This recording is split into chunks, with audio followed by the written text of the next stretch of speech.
convite, vamos dar logo início aqui à nossa questão, tá, pessoal? Trouxe questões para a gente resolver com vocês. É sempre importante essa resolução de questões, tá, gente? Porque a gente vai trabalhando conteúdos que caem bastante na prova do Enem, tá?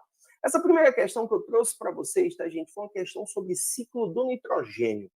Ecologia, gente, é carro-chefe na prova do Enem, tá? E ciclo do nitrogênio é um dos ciclos que mais caiu, é o que mais caiu até hoje na prova do Enem, né? Então, uma questãozinha abordando o tópico sobre ciclo do nitrogênio, tá bom?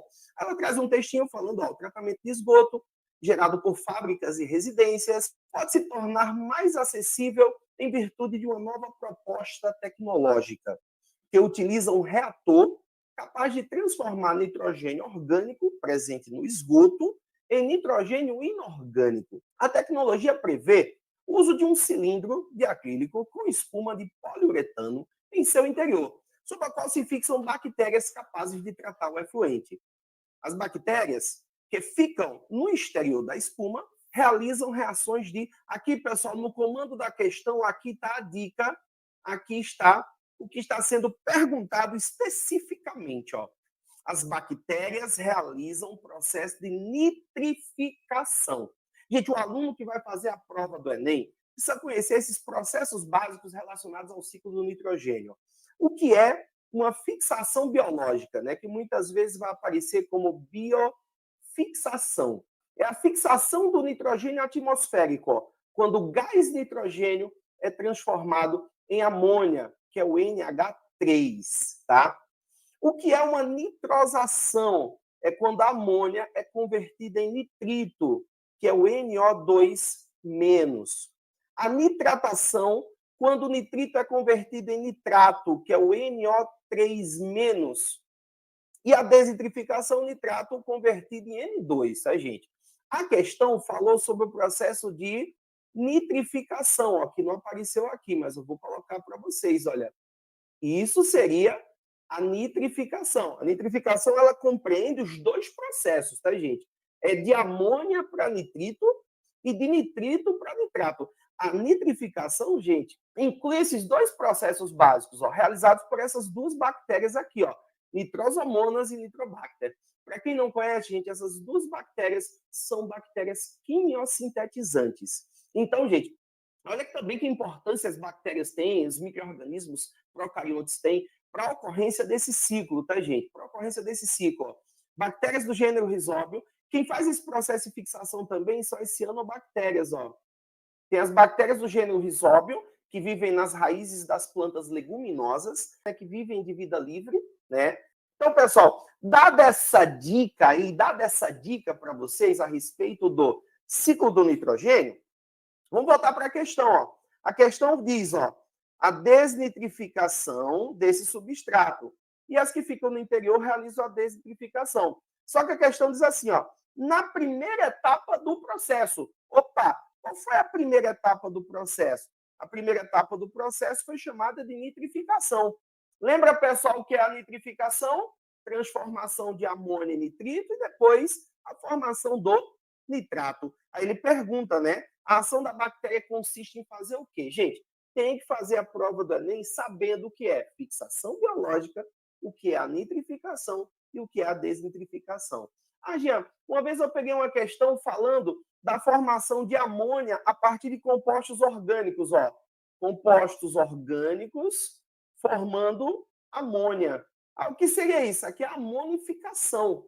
Isso aqui, gente, é realizado pelos seres decompositores, tá? Então, cuidado, isso aí não é uma fixação, isso é uma amonificação, processo de formação de amônia a partir de compostos orgânicos presentes no meio. Qual a resposta dessa questão aí, pessoal? Resposta dessa questão aí, ó, letra E, utilizar o O2 para transformar amônia em nitrito e depois transformar em nitrato. Muito bem, a galera comentando aí, né? Já tem gente colocando já a letrinha certa, né? O Alan já colocou letra E aí, tudo certinho, tudo na paz. Obrigado aí, tá, gente? Vamos lá, vamos embora. Um abraço aí para a Isadora, falou grande Jean. Vamos acompanhando aqui o chat também, tá, gente? Vamos para a próxima questão, pessoal. Uma questãozinha sobre fotossíntese. Gente, fotossíntese é clássico em questões de vestibulares tradicionais e também já caiu várias vezes na prova do Enem. inclusive foi tópico abordado na última prova do Enem. Então, uma questão que trouxe um esquema para a gente, né, no qual temos aí, ó, a figura ilustra as principais substâncias relacionadas com o processo de fotossíntese. Aí, gente, tem um esqueminha, ó. O aluno já podia se ligar, ó, tem um esquema aqui, ó, veja, no esquema ele bota um X, um Y e um Z. Atenção especial para as setas, tá, pessoal? Atenção especial para as setas, ó. X está chegando para a planta. Y está saindo da planta, percebam que ambos aí estão relacionados ao ar. E o Z está chegando pela raiz. Então, o aluno tem que estar esperto ao esquema também, para poder identificar quais são os compostos que estão sendo citados aí, quais são aqueles que estão sendo abordados especificamente. Né? E tem aí, ó, a fotossíntese é um processo metabólico autotrófico que sintetiza matéria orgânica pelos seres produtores. Tal produtividade é essencial para sustentar as cadeias tróficas. As letras X, Y e Z na figura representam o quê? Pessoal, relembrando aqui para vocês, ó, processo de fotossíntese. Vou botar a equaçãozinha aqui, mesmo que a letra não fique tão perfeita. Ó, equação geral da fotossíntese, ó. 12 moléculas de água mais 6 CO2, 6 moléculas de gás carbônico, ó. Óbvio que aqui tem que ter, ó, luz e aqui tem que ter clorofila, ó. Formando o alimento, ó, C6H12O6, é a glicose, a fórmula geral das hexoses, né? Formando água e formando também O2, ó, molécula de gás oxigênio que vai ser liberado para a atmosfera. Detalhe, ó, pessoal, se eu quiser simplificar esses 12 aqui, colocar somente 6 e retirar essas águas daqui do produto, eu posso fazer porque a química permite, né, que a gente simplifique as equações. Então, essa equação geral da fotossíntese, gente, não pode esquecer nunca. Essa equação geral da fotossíntese dá para responder um montão de questão que já caiu na prova do Enem só com essa equação geral. Tá? Então, isso é muito importante, não dá para esquecer. Espera aí, ó. Já dá para a gente imaginar. Tem duas setinhas chegando para a planta aqui, ó. Veja, a setinha que está chegando é a X e a setinha que está chegando é o Z. E claramente aí, pessoal, claramente aí, nenhuma delas é a luz, é porque a luz já está vindo com outras 3 setinhas laranjas aí chegando na imagem, né? Que são essas aqui, ó. 1, 2, 3. Então aí eu já sei que não é a luz. Então, um vai ser um reagente, a água, que a gente vai imaginar que é aquela que está vindo do solo, e a outra vai ser o CO2, está aqui, ó, que na prova do Enem já foi citado como sendo o carbono inorgânico, né? A nossa atmosfera é a maior fonte de carbono inorgânico, né? Então, água, aqui, ó, ele quer na sequência, gente, X primeiro, X tem que ser o quê? X tem que ser CO2, ó. Não tem monóxido de carbono participando da fotossíntese, né, gente? Nem tem gás nitrogênio também. A gente vai eliminar logo as alternativas que trazem essas possibilidades aí, né? X é o CO2, o Y vai ser o que está sendo eliminado, né, gente? Se está sendo eliminado para o ar, a gente pensa logo no gás oxigênio. Olha aqui a ideia, ó. Qual fica sendo a nossa resposta certa?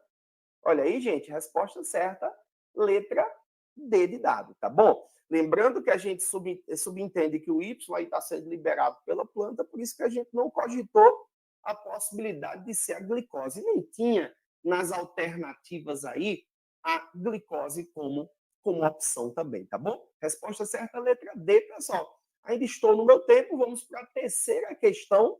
Gente, eu só trouxe questão top aqui para vocês, só trouxe questão de conteúdo que cai aos montes na prova do Enem e em vestibulares estilo tradicionais, tá certo? Essa questão agora, pessoal, é sobre imunização. Um assunto bem atual, bem do momento e que vem sendo cobrado constantemente em provas. Ó. A questão ela diz assim: ó, na produção de soro antiofídico, certa quantidade de veneno de determinada espécie de serpente é inoculada no cavalo repetidas vezes. O cavalo desenvolve imunidade parcial ao veneno. E quando isso ocorre, o sangue do animal é coletado e uma cepa é separada do plasma, com alta concentração de anticorpos. Como os anticorpos são específicos em relação às toxinas que combatem, cada veneno necessita de um tipo diferente de soro, o que explica a necessidade de identificação da serpente ou do animal peçonhento antes da aplicação do soro. Pessoal, esse produto deve ser utilizado em procedimento de qual tipo de imunização? Primeiro passo, Jean, que produto? O produto, tá, gente? É o que a gente costuma chamar de soro imunológico. É o soro imunológico, tá? Olha, cuidado. Se a questão for sobre vacina, eu preciso que você lembre o seguinte, ó, a vacina também é um tipo de imunização. Só que a vacina, ela é um tipo de imunização ativa. O soro, já vou antecipar aqui a ideia da resposta, é um tipo de imunização passiva. Qual a diferença da imunização ativa para a imunização passiva?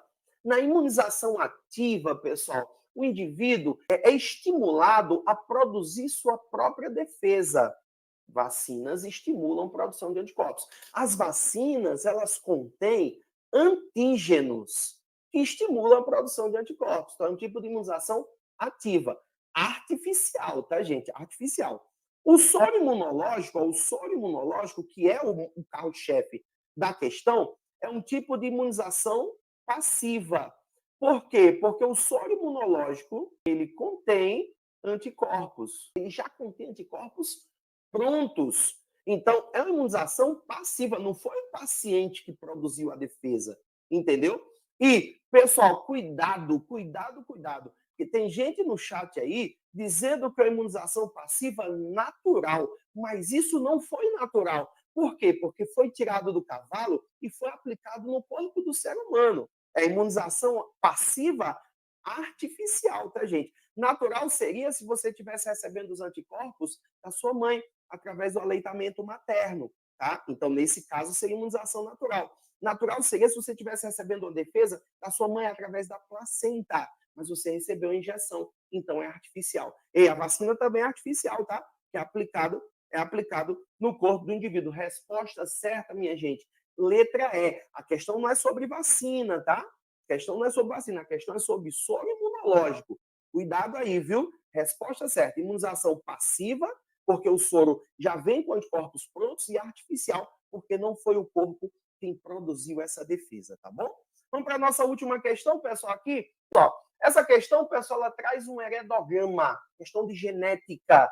Analise o heredograma para responder a questão. E ela diz o seguinte, ó, os símbolos escuros, as pessoas têm uma característica genética. E essa característica está relacionada a um par de autossômicos. Gente, tem uma dica importantíssima aqui, ó. Essa característica está relacionada a alelos autossômicos. Isso quer dizer que não tem relação com cromossomo sexual, gente. Se está relacionada a genes, a alelos autossômicos, a doença é autossômica. Não pode ser ligada ao Y, gente. Por que não pode ser uma doença ligada ao Y? Porque só afeta homem e tem mulher afetada aqui, ó. Também não vai ser uma herança ligada ao X, porque, gente, a gente tem aqui classicamente, ó, uma doença recessiva, e se fosse ligada ao X, não era alelo autossômico, não bateria para essa ideia, entendeu? Influenciada pelo sexo, eu não tenho dicas aí no heredograma, tá, gente? Aí ficaria mais a dúvida para o aluno. Se é dominante ou é recessivo. Gente, olha a dica aqui, ó. A dica está nesse casal aqui, ó. 1 e 2 da primeira geração.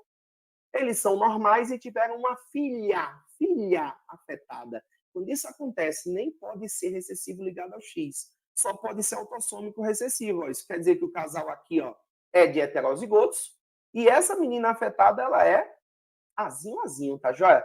Todo mundo afetado aqui vai ser azinho. Esses indivíduos aqui eu não tenho certeza de como é que eles são, então a gente coloca azão, tracinho. Eles podem ser azão, mas podem ser também azinho, tá?